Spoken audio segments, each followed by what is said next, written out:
Mon combat contre l'AVC. Bonjour à tous.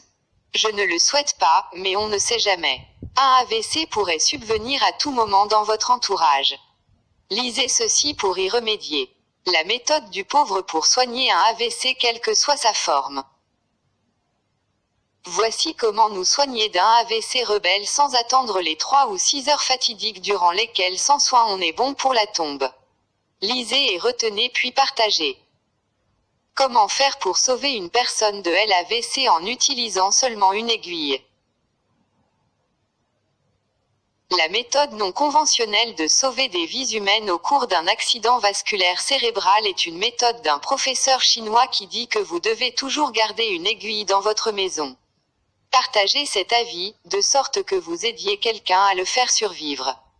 Prenez le temps de lire ceci. Vous ne savez jamais si la vie de quelqu'un peut compter sur vous.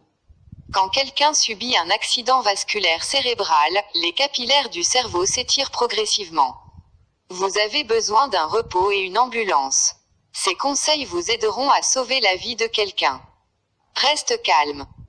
Quel que soit l'endroit de la victime, ne les déplacez pas parce que si vous déplacez le patient, les capillaires s'éclateront et il y aura des saignements dans le cerveau.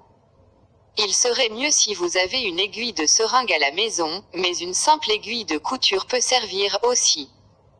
1. Tenir l'aiguille sur le feu, ou à l'aide d'une bougie, stériliser cette aiguille et ensuite l'utiliser pour piquer les sommets de l'ensemble des 10 doigts. 2. Aucune acupuncture spécifique n'est nécessaire, il ne devrait être qu'à quelques millimètres de l'ongle.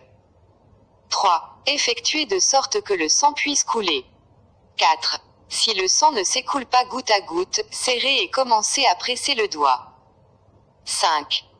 Lorsque tous les 10 doigts commencent à saigner, attendre quelques minutes, vous verrez que la victime sera de retour à la vie. 6. Si la bouche de la victime est déformée, massez ses oreilles jusqu'à ce qu'elles deviennent rouges afin que le sang puisse venir à elle. 7. Puis piquez avec l'aiguille dans chaque oreille dans la partie molle, pour faire tomber 2 gouttes de sang de chaque oreille. Quelques minutes plus tard, sa bouche ne serait plus déformée. Attendez jusqu'à ce que la victime vienne à l'état normal sans aucun symptôme inhabituel, puis l'envoyez à l'hôpital. Cette méthode d'effusion de sang pour sauver la vie est une méthode de médecine traditionnelle chinoise, et son application pratique est efficace à 100% et en l'utilisant les gens peuvent survivre à un accident vasculaire cérébral. Vous ne perdez rien en partageant, tout au contraire vous sauvez des vies. Bénédiction sur la vie de celui qui partage. Abonnez-vous pour plus d'informations. Mon combat contre